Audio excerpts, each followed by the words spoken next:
Hello, everyone. My name is Mrs. James, and I'm the lead counselor here at Plano Senior High School. All right, today I'm talking to our juniors, and our goal for today is to start the process of what you need to do to apply to college. You've been working hard these last few years in high school, and now it's time to put all that hard work to the test and to get you ready for what you have been looking forward to, which is planning for what's going to happen after you graduate from high school. All right, ready, set, let's go. So we're going to dive right in with our big idea for today, and that is going over all the things that you should be doing the summer before your senior year. So we're at the end of junior year, senior year is coming up, and the fall of senior year is really a busy time. It can be a really fun time, but there's a lot of things going on. And if you can use this summer to get ahead on a lot of these steps, it's going to take away so much of the stress of the college admission process. You've probably heard that it can feel stressful, that there's a lot that you have to do, that there's a lot that goes into it. And while those things are true, if you're well prepared, if you're organized, and if you use this summer when you're not in school to get a lot of things done in advance, it's going to make this process much smoother, stress-free, and you can really enjoy your final year of high school. As we're talking, we're going to be referencing some websites. We're going to be looking at school links and some other sites. So if you have a device, a Chromebook, a computer, or even your phone, and you want to follow along as you are listening to this, that would be great. Okay. So these are our takeaways for our talk today. What should you be doing the summer before senior year? Number one, making lists, deciding which schools it is that you are going to apply to. Number two, figuring out what it is you need. Determine what things those schools are going to want from you and by when. Then you're going to actually start your applications this summer. Yes, you are going to start filling out the applications for college admissions for after high school before your senior year starts. And then lastly, finalizing your tests, perhaps taking the SAT again, or maybe even adding an ACT to your test profile. Okay, number one, we're going to answer each of these in depth so that we get a lot of questions as counselors from students, from parents. And so I'm going to make sure to cover all of those frequently asked questions that we get from you guys. So the first one is, where should you apply? There's so many schools out there, so many different ways to further your education after high school. Where should you be applying? Where you apply depends on what is important to you. This is where you need to sit down, maybe with your parents, maybe by yourself at first, and think about what it is that you want for after high school. As you're deciding the school, the path that you want to take, what's your ultimate goal, and what things matter to you. What might be a good school or a good choice for your friend may not be a good choice for you. There are so many options out there. You want to make sure that your list includes things that are a good fit. So some of the factors that you may look at are things like reputation. Maybe you have done some internet searching and you've looked at the lists and you want the top school with the top program for your subject. Maybe location is important to you. That could be wanting to stay in Texas or in our surrounding states. Maybe you are wanting to go to a different location, and that's a top priority for you. For most of our families, affordability is going to be a factor in the decision for where to go after high school. So looking at the costs and talking about what resources are available. If you haven't had conversations with your parents about what resources are available to help pay for college, now's the time to have those conversations. The prospect of paying for college education can seem overwhelming, but sitting down and having some candid talks about what may be available and then what are the options to help finance your education is an important part of the conversation.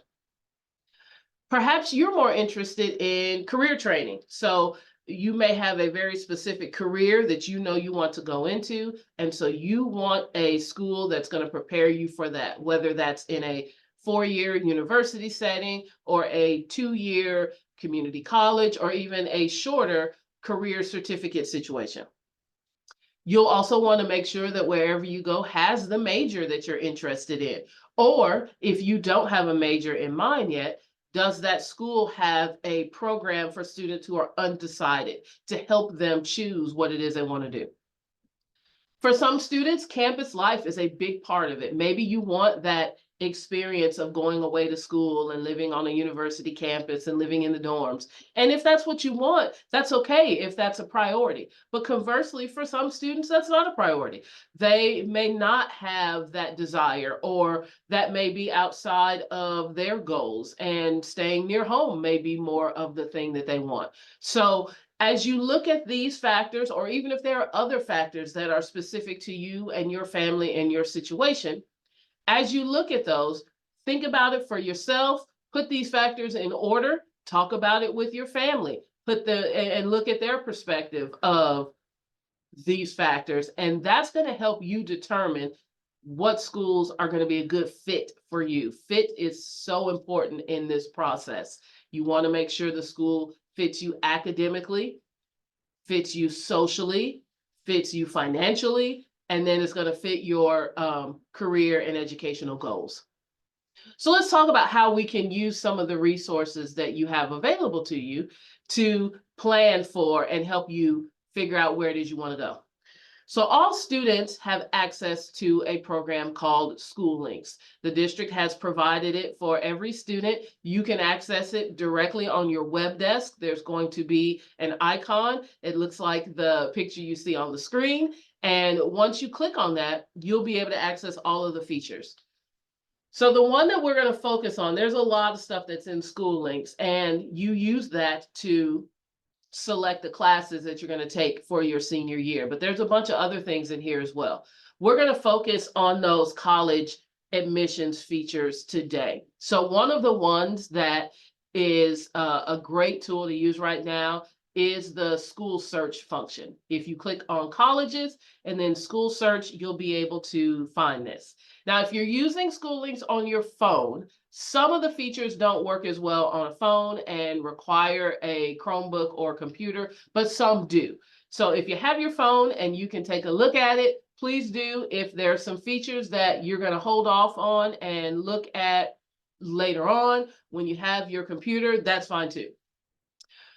So here in this school search function, this is where you can come and, based on the things that you said were important to you, you can put together your list of schools. So I've done just a quick search where I have focused on Texas public and private 4-year institutions. And it's already giving me a list of schools. And actually, scratch that, I didn't put 4-year institutions. I just said public and private. And it starts off giving me a list. There's even a map so I can get an idea of where those schools are located. And you can filter it even more from there. And once you see a school that is of interest to you, if you click on that school, it's going to take you to a page that gives you very specific details about that school. You'll see an overview. If you scroll down, you'll be able to see things like student videos. It's going to talk about campus setting. You'll be able to see what academic programs and majors that school offers. You'll get some student life information. There'll be details about the costs and then financial aid options. And then towards the bottom, you'll start to see admissions details, things like how to apply, what the application deadlines are, and all of that. Right at the overview for this particular school, I can see that this is a fairly large school at about 40,000 students. I can see how it ranks. University of Houston is about 179 in the U.S. News ranking. So that's a high ranking school. There are upwards of 5,000 colleges and universities around the country. You can see its acceptance rate, its graduation rate, all of that. But what if you're not interested in universities? You are thinking more along the lines of career training. Does School Links have those kinds of schools, or does it have community colleges? The answer is yes, it absolutely does. So another school that our students often look at is Texas State Technical College. This is a great option if you are wanting to do some career and vocational trade education. If there is a skill that you're wanting to learn so you can go right into the workforce, Texas State Technical College is a great place to do it. One of the cool things about it is it's kind of set up like a traditional university, even though it is a trade school. And if you wanted to live on campus, you could. But because it is a state funded school, the costs are affordable for a lot of families. It has open admissions. So as long as you graduate from high school and you meet TSI requirements, you're able to come in and start taking classes. So in School Links, there's all kinds of schools. If you're interested in cosmetology and you want to go to beauty school, those schools are there. If you want to look outside of Texas, I put my search in the state of Texas because that's where most of our students go to school.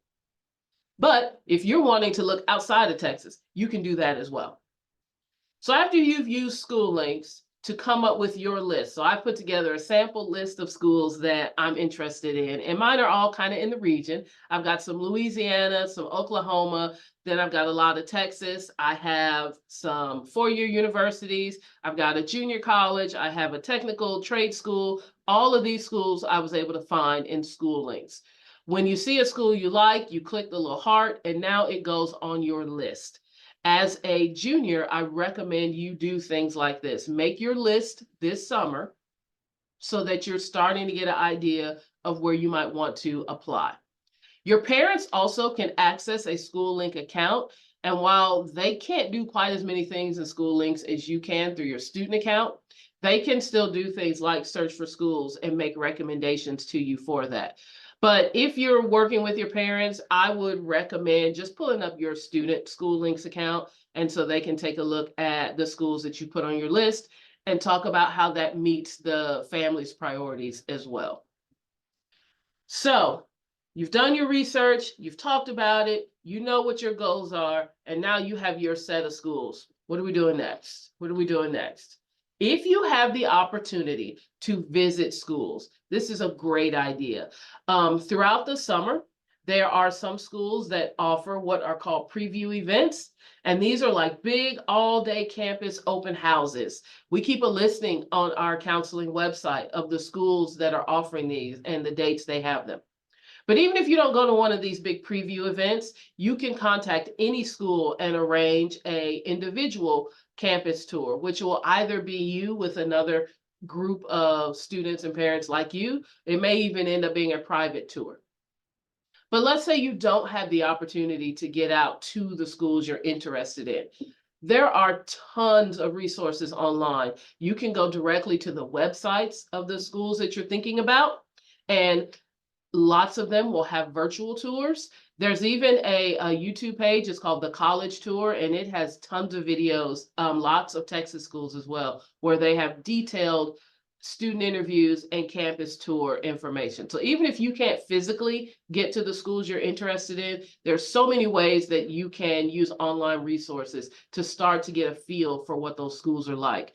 Go to those websites, read about the majors, look up what the classes are that you would have to take if you major in that. Look at what the dorms look like. Not all schools have the same types of dorms for students to live in. You can actually look at pictures and do virtual tours. So if you have the chance to get onto a campus, that's great. But even if you don't, there's a bunch of ways for you to get that information.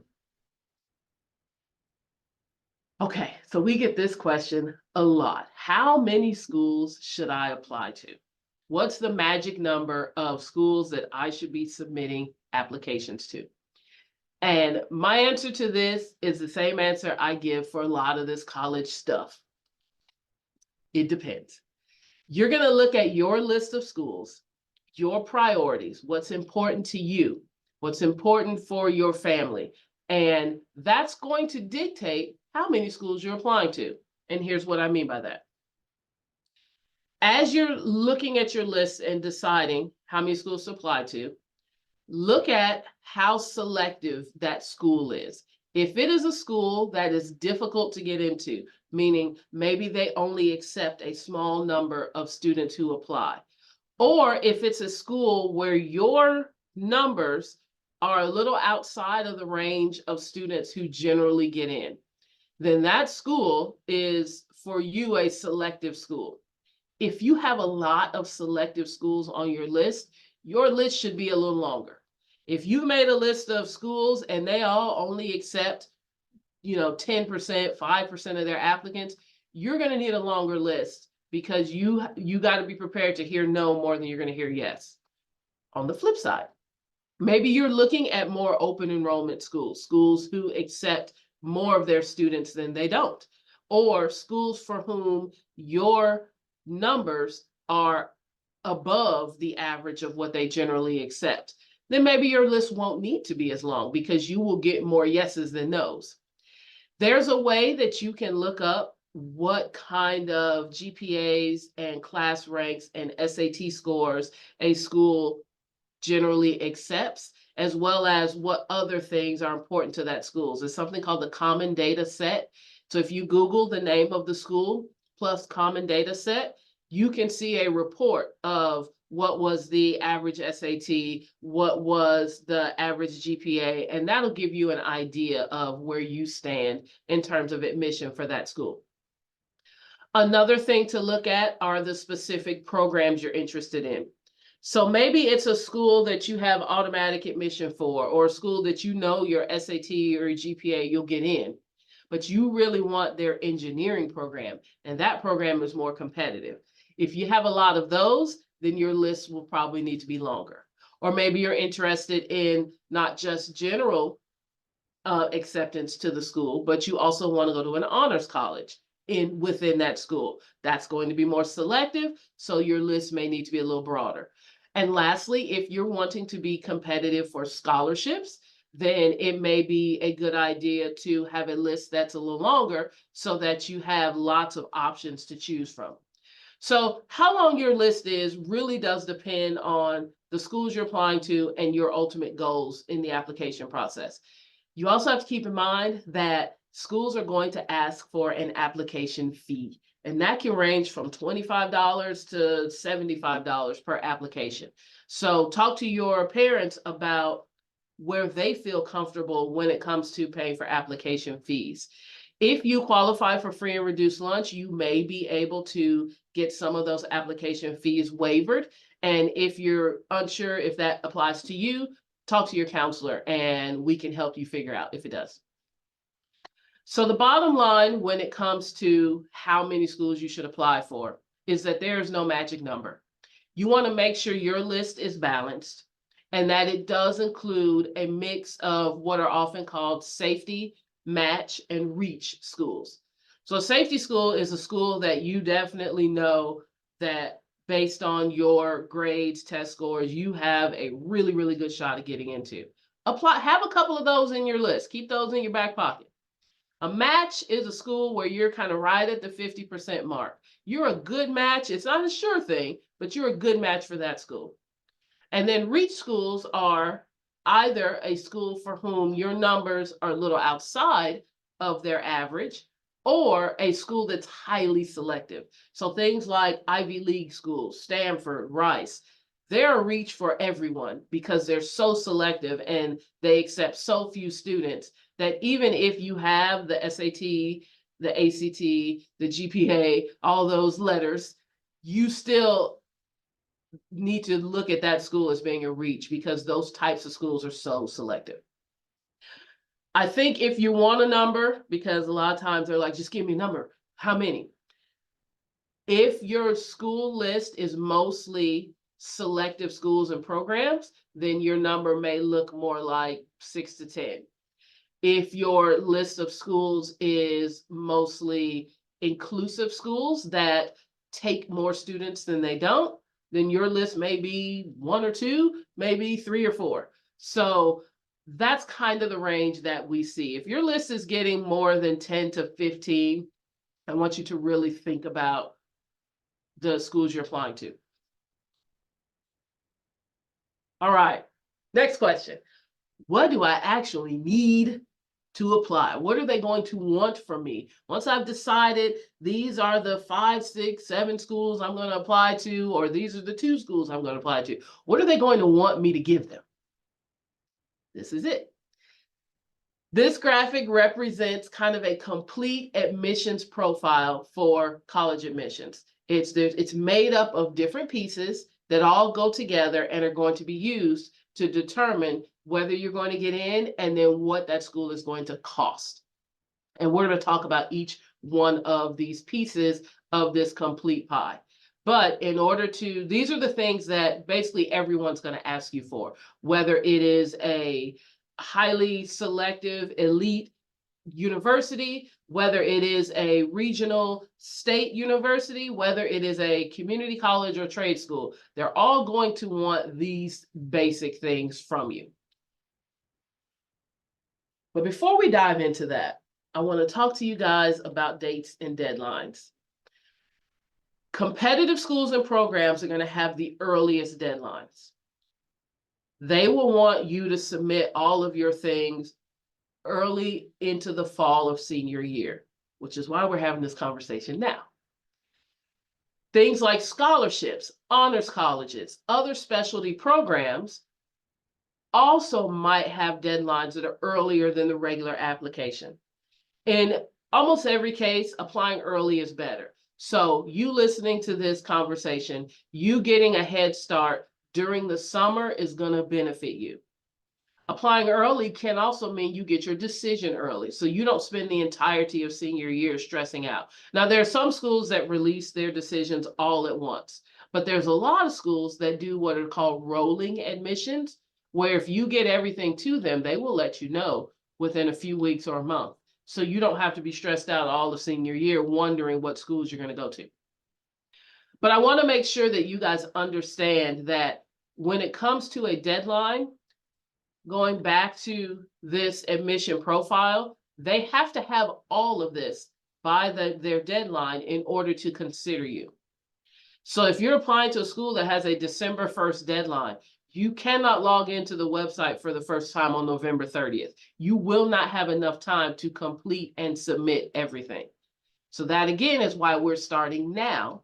And if you can gather things over the summer between junior and senior year, you'll be able to submit complete applications with ease during senior year. So I have an example on the screen of UT Dallas. This is a common school for our students to attend. The application opens July 1st for the Apply Texas application and August 1st for the Common App. And we're going to talk about what those mean in just a minute. So that means that July 1st, you could start applying to UT Dallas. And that's the July 1st before your senior year starts. August 1st is when the Common App will open, and their priority admission deadline is December 1st. That's December 1st of your senior year. May 1st, though, is their regular application. So they'll take an application all the way up until May 1st of your senior year. So what's the benefit in applying early by that December 1st? Well, there's a little asterisk, and it tells you. If you complete the application by December 1st, they're going to review you for their Academic Excellence Scholarship Award. A lot of schools will have early or priority deadlines, and that's the one they use for scholarships and those specialty programs. So a student who applies by the May 1st deadline may get in, but they're not going to get the same scholarship consideration that a student who applied for the December 1st deadline does. So this is why you are going to use this summer to plan out all these dates and deadlines so that you're not missing those good opportunities because you were late. Okay, so now we're looking at a screen in School Links, and you've probably seen this one before. This is a part of School Links that allows you to see your transcript. A transcript is the record of all of your high school grades, your grade point average. It shows everything that you've done in high school from 9th grade all the way until now. And if you took some high school classes in middle school, they're going to be on there too. The transcript that includes your second semester of junior year, so the semester you're finishing up right now, that transcript should be available in School Links about mid to late June, which will be in time for you to start the college admission process in July or August if you want to start that early. You'll be able to actually go into School Links and start sending official transcripts to colleges in late July. So you'll be able to see your transcript in mid to late June, and you'll be able to start sending your official transcripts in late July-ish. But you can go in and see your transcript. And here's why you being able to see your transcript is important. You can use this to review your grades, review your GPA, so you can answer those questions as you're doing your application. Another thing that is becoming very popular is something called the self-reported academic record. This is where instead of sending an official transcript, you as a student will enter your grades directly. Then if the school, after a kind of a pre-screening, if they like you, then they may ask, okay, go ahead and send me your official transcript. Big schools like Texas A&M, they get lots of applications, have started using this process. So if you're applying to A&M, they will at first ask you tell me what your grades are.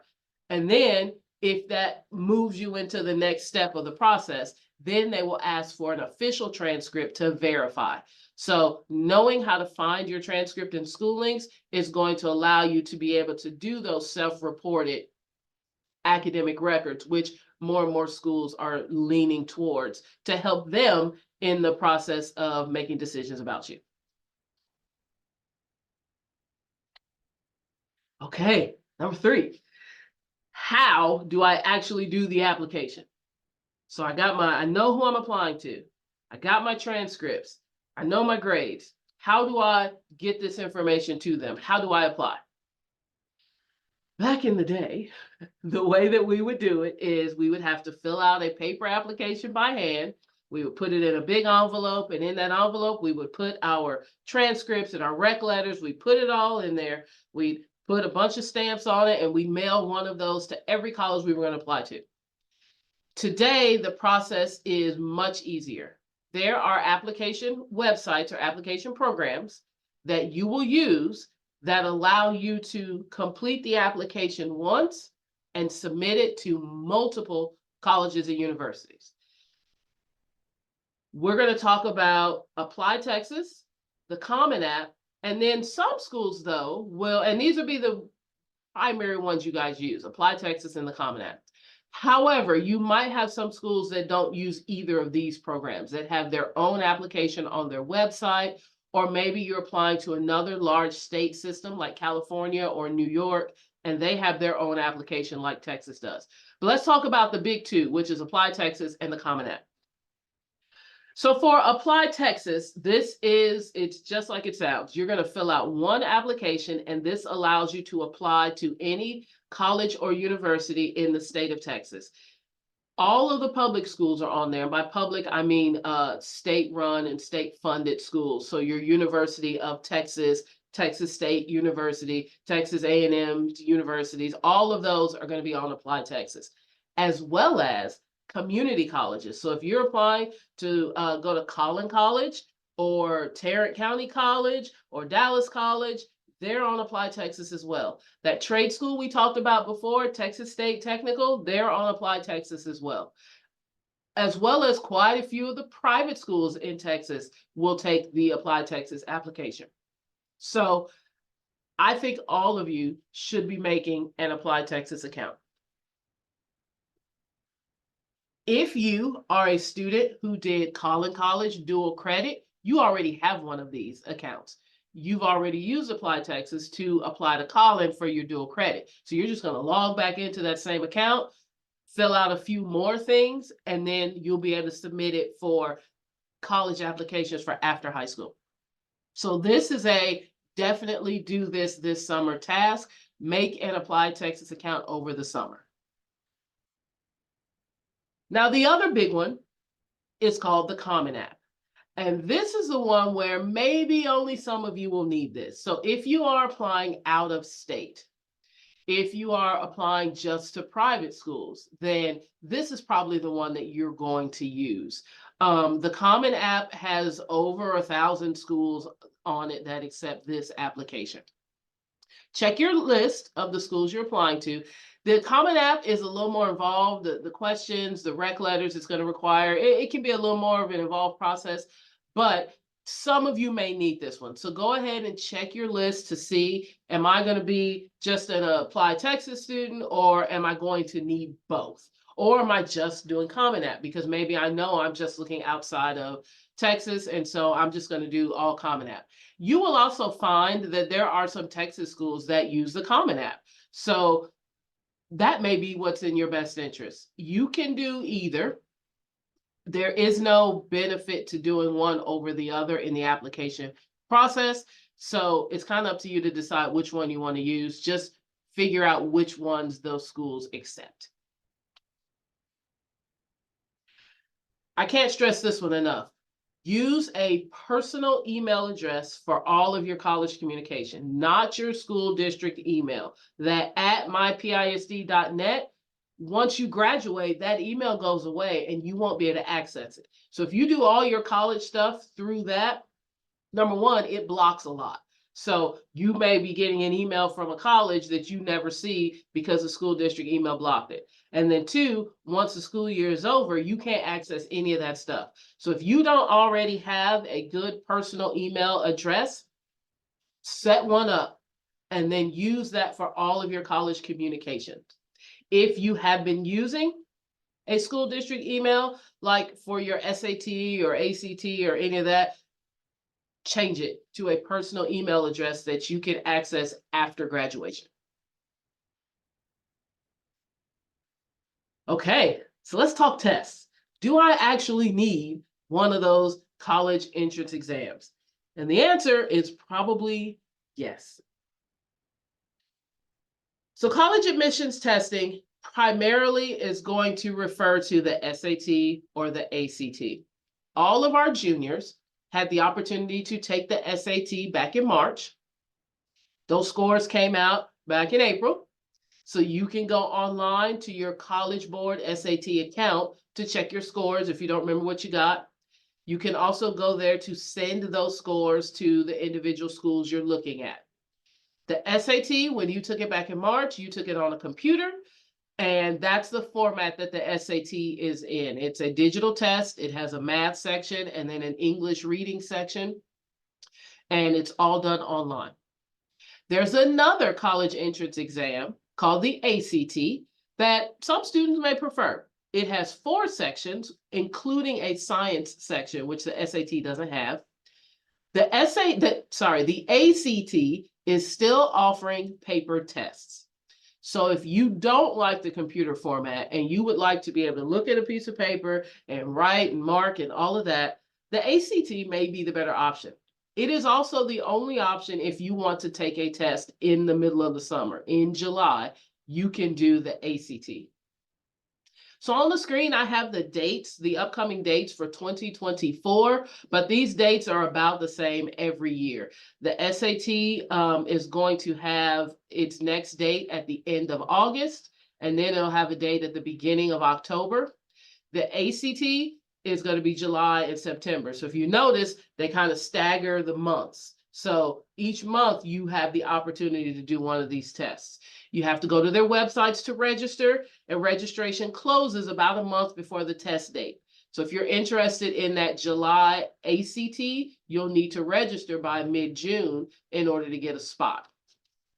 The scores are going to be available about 3 weeks after the test date. So you'll have to start paying attention to those college deadlines, especially as you start to get into an October or even a November test date, because if you take that test, but your score doesn't get there until after the deadline, they won't see that score in time to apply it to your application.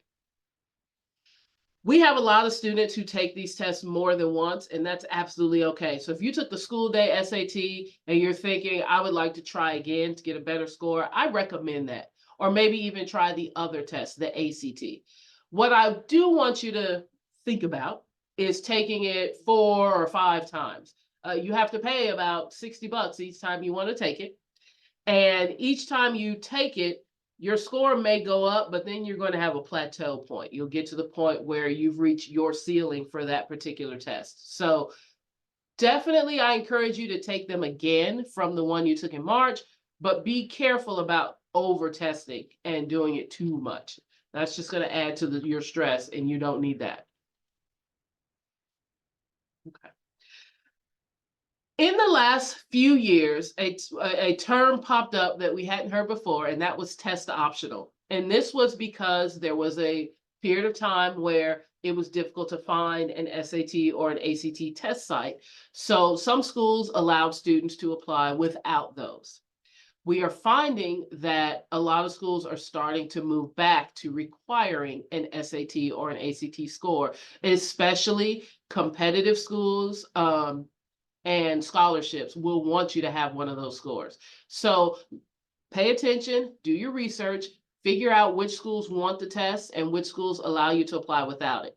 Conversely, if you apply without a test, that means that your grades and GPA are going to matter more. So if you give them, here are my grades and GPA, here's my SAT score, they can look at both. If you only give them the grades and GPA, that means that now matters more. So really think about it if you're going to apply test optional. If you're staying in Texas, you're also going to hear about something called the TSI. It stands for Texas Success Initiative. And all students who are going to earn college credit in the state of Texas have to meet certain college readiness standards in order to do so. So if your math score on the SAT is below a 530, or your reading score is below a 480, then that school may ask you to take something called the TSI to help them determine your math and reading level. If that's you, or if you're unsure, again, talk to your counselor and we can help you determine which tests you're going to need to be able to get into school. And this applies to any school that's going to give you college credit, even a community college like Collin College. They also still require that you meet certain testing. So I don't want you to think, well, I'm planning to go to college, so I don't need any of this. They still require you to meet testing requirements in order to give you college credit. Okay, Miss James, that was a lot. Please tell me that's it. It's not it. We still have a few more things, but the things that we just went over are going to be your baseline that every school is going to ask for. They're all going to want to see your transcript, the record of your grades. They're all going to want an application that you fill out. They're all going to want your test scores of some type, and they're all going to want you to pay an application fee. But some schools may have a few other requirements that you have to do. And so I want to talk about those for just a little bit. You have some schools, or maybe even specific programs, that may ask for a recommendation letter. Now, not every college, not every program will want these, but some might. That recommendation letter may come from one of your teachers, and this can be any high school teacher that best knows how you perform in class as a student. So it doesn't just have to be someone at Plano Senior that had you in 11th grade. If one of your teachers from 9th or 10th grade, you had a great experience with them, you still are able to get a hold of them, they could write your college rec letter. I would challenge you to really think about a teacher for whom made an impact on you, or you made a great impact in their class. Maybe it was a class that, it could even be a class you struggled with. That teacher could really speak to your growth throughout the year. So don't just look at it as the teacher who I got the highest grade in, because it might be the class that you didn't do as great in to start, but you got better, that teacher may really be able to talk about your growth as a student. I also want to challenge you to look outside of just your English teachers.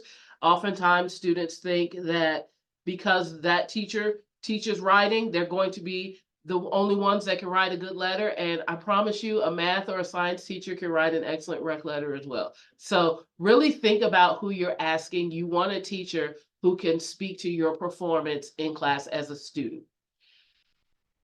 When you go to ask for those letters, it's a great idea to even bring up an anecdote. Like, I would really love it if you could write a rec letter for me in college. in your class, I enjoyed this particular project, or I really liked when we learned about this. That gives them something to kind of go on, and they may ask for more information from you to help in that process. Now, you will have some schools that are going to ask for a letter from your counselor. This letter looks a little different. This is going to be it's going to be more of a broad summary of who you are as a person and your overall goals and motivations. If that's you, then we have a process that we use in the counseling department to request a recommendation letter from your counselor, and we gather some information that we can share on your behalf to the schools or programs. So even if you're thinking, well, I didn't see my counselor very much during my junior year, how will they know what to say? We have a whole process that helps us come up with what we want to share with on your behalf with that school. If you want to reach out to your junior year or freshman or sophomore year teachers now to just kind of get on their list of, would you be willing to write a rec letter for me? You're welcome to do that. However, they can't submit those rec letters for you until the fall, until you are officially classified as a 12th grader and you have officially started submitting applications. So even if you ask them for that letter now, be aware that they're not going to actually submit it into the fall. So you could choose to wait until the fall. If it is a teacher who is no longer in our district, if they agree to write for you, you just have to have their email address and we can show you how to get them added to our submission list. Overall, your application needs to tell your story. When the college gets your transcripts, it's just a bunch of numbers and grades. That doesn't say who you are. When they see your SAT score, that's just numbers. It doesn't say who you are as a person. So who are you beyond those numbers? What have you done throughout high school? How have you grown? And what is it that you want to learn? Don't be afraid to brag on yourself. This is the time to talk about all the cool things you've done. If you don't say it, they're never going to know. If you won an award in 9th grade or you had a great project in 10th grade, if you don't mention it, they won't know. These things can come to light in your essays, in your extracurriculars. If you've worked in high school, that is a great way to show growth, maturity, responsibility, and leadership. Those are personal things that go beyond the numbers on your transcript. I would recommend that every student put together what's called a student activities resume. We have some examples on our website that you can look at, but this is a way for you to be able to list all the things you've done that aren't evident just looking at your grades. This is where your volunteer work, your after school job, your work in your community, if you babysit, if you volunteer at your church, this is where all those kind of things can go. You might even have a specialty program that requires a portfolio or an interview. Those are more rare, but it's possible. And the goal of all of these extras is for you to show who you are as a person, so that admissions officer walks away knowing you, getting a snapshot for how you're going to fit into their campus, to their program, to their school, and how you're going to be of benefit and what you're going to learn. So just to talk about those a little more before we move on from that topic. When you have essays, I want you to make sure that you're answering all of those essays, even if you are a auto admit student. So let's say you're in the top 10% or your grades and test scores are going to make you an automatic admission for that school. Go ahead and answer the essay questions anyway, because they will often use those essay questions for scholarships, honors college, and specialty majors. Follow the directions and answer what is asked. The admissions advisors have specific things they're looking for. So if the question asks a certain thing, make sure you've answered that thing. Be creative. In our age of having the ability to put the essay question right into an AI generator and get a very stock answer. You should be specific and give details. So if the question asks, talk to me about leadership or talk about your leadership experience, maybe talking about one specific time where you had to show leadership is a better way to illustrate that versus just being real general and saying, I'm a good leader because leadership is important.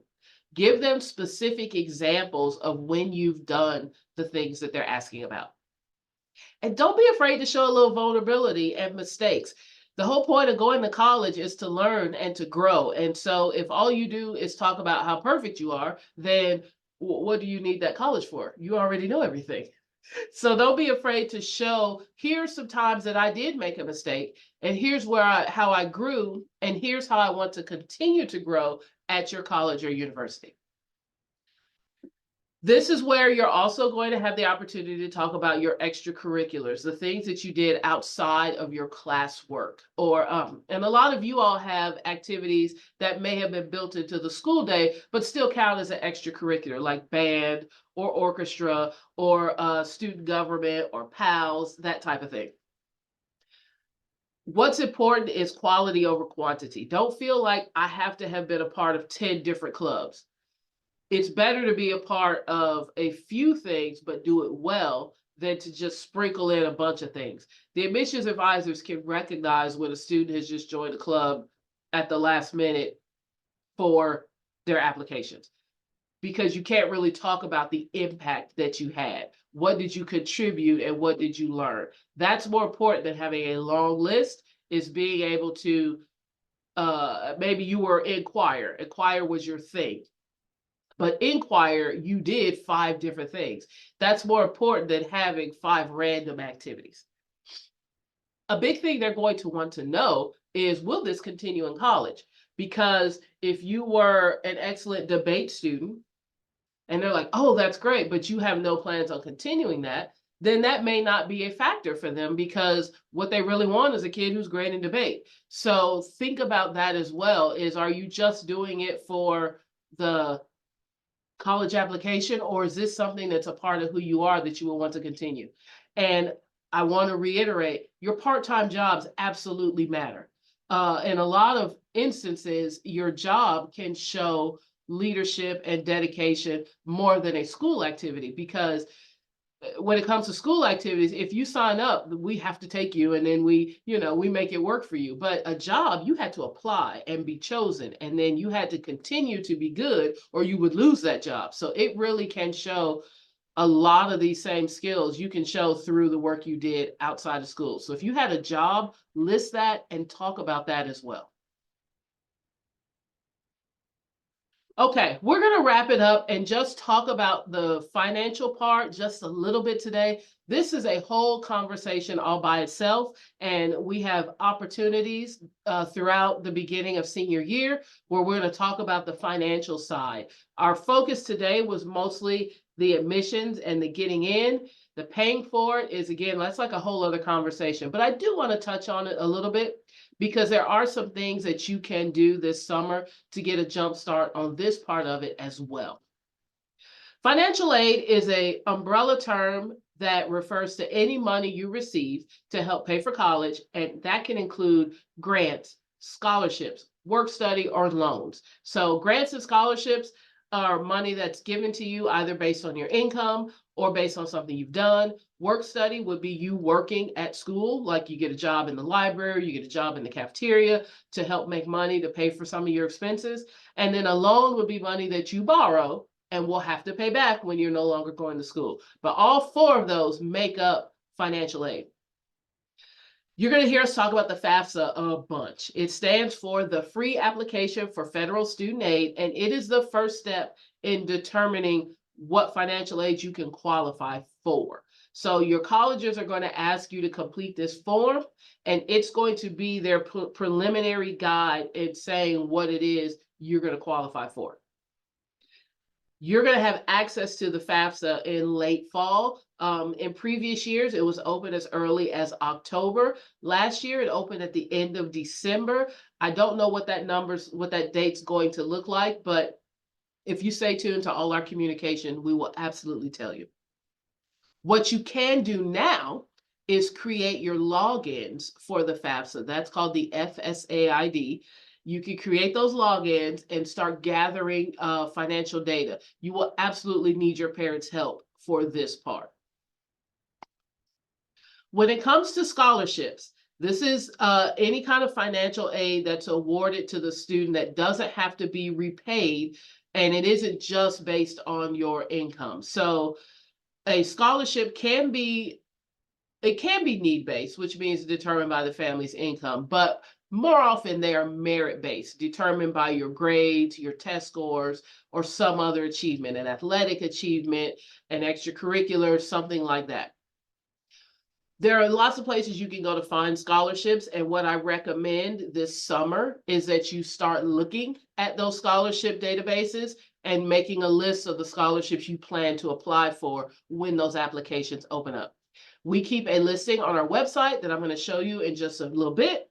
You can also log into School Links and select finances, and we have a bunch of scholarships listed there. I would also recommend going to the financial aid and scholarships section on the websites of the colleges you're interested in, and you can see what scholarships they offer directly. Some schools have direct scholarships for students who have certain grades and test scores. Others have scholarships that need to be applied for. You can find that on their websites. Don't overlook smaller scholarships. Many of those go unclaimed and they can be stacked. So maybe you need $10,000 for school. You could win 10 $1,000 scholarships to get to that 10,000. And that sometimes is easier to do than getting those big scholarships, because a lot of students will apply for the big ones and overlook the little ones. So don't do that. Be open to applying to the smaller scholarships. Okay, I know this was a lot. Thank you for hanging in there with me. Here is your checklist for the summertime. Here are the things that if you take care of these things this summer, you are going to be well on your way to having a smooth college application process. You're going to be well on your way to having a great senior year and knowing exactly what it is you want to do after you graduate. Research the schools and make your list. Use School Links to help you do that. If you have the opportunity, visit the schools in person. If not, visit them on their websites. Set up your Apply Texas account definitely, and a Common App account maybe if you need it. If you want to take the ACT or the SAT again, take care of that this summer. Write those essays and make your student resume. The essays are going to be in the application. So when you set up your Apply Texas account, there's going to be a list of essays. Write those over the summer. When you set up your Common App account, there will be essays in there. Write those over the summer. And then you just save them for when you're ready to submit your application. On the financial side, start researching scholarships over the summer. Make the list of these are the scholarships that I want to apply for and know what those due dates are. Set up your logins for the FAFSA. Your parents are going to have to be a part of this because they will need a login and you will need one separately. So talk to them about that and set up the logins so that when the FAFSA opens for your graduating class, you'll be ready to apply. Okay, I kept saying it. We have a lot of stuff on our website, so I'm going to show you what that looks like. I also send out a newsletter every month to students and parents with reminders about upcoming due dates and tons of tips and helpful advice about this process. In the fall, we will have another one of these college conversations at our fall open house. We call it College 101, and we're going to continue to remind you about the admission process.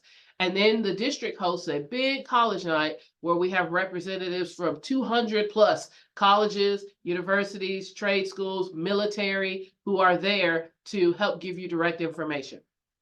We will also be having some financial aid nights to As I said, the financial aid and the paying for it part is a whole separate conversation. So we will have some specific information just about that. And I can't stress this part enough. This process is so individual that even if you're someone who's never visited your counselor before, now is the time to do so. Make an appointment to talk to your counselor. Even if that your question is, I don't know where to begin, we can help walk you through this process. If you're thinking, I don't know where to apply, we can help make some recommendations. I saw this on the application. I didn't know how to answer it. Which box do I check? Any of those kinds of questions we can help you with. Helping students finish high school and then make their plans for after is our most favorite part of being a senior high counselor. And so we want to be there for you. So let me take you to our website so that you can see what I'm talking about. So when you get there, you're going to see the latest picture of the Plano Senior High Counseling Department. And then you'll have all of the contact information. And your counselor is determined by your last name. That person's information will be there. If you just have a quick question, you can email the question. Or if you want to schedule some time, either you by yourself or you with your parents, you can do that too. There is a link. If you're on your phone, you'll have to click the little drop-down menu. But if you're on a desktop device, you're going to click on Applying to College. And this is where I save all of our resources. We've got a presentation you can look at. There is a checklist that you can go to that takes those steps we just talked about and puts them all on one nice checklist. There's a video for how to use school links to do your college applications. There's links to Apply Texas, to the Common App. There's links for signing up for the ACT or SAT. And then there's a bunch of financial aid, how to do a transcript.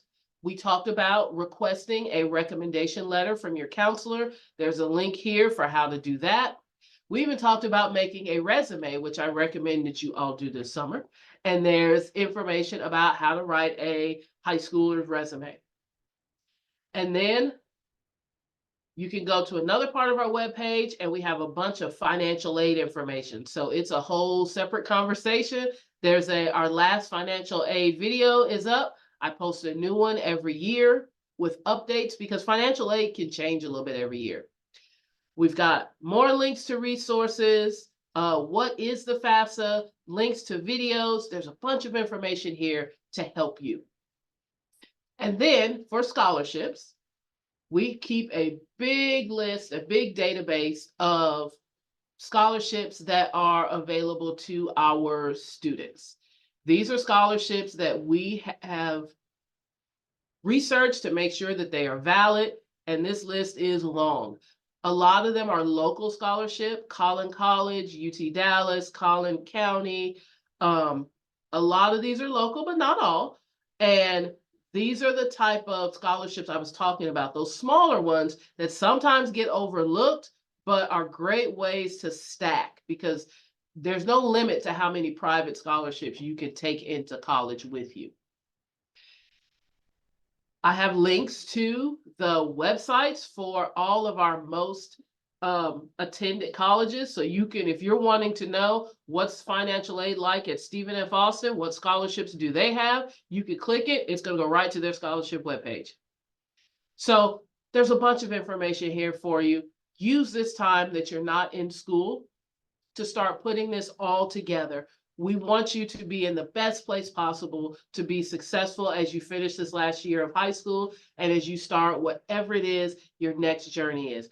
Please don't hesitate to ask questions. This is what we're here for. We do way more than just change your schedule. We are also here to help guide you through this process. Have a great summer, juniors, and I can't wait to work with you when you come back in the fall. Bye, guys.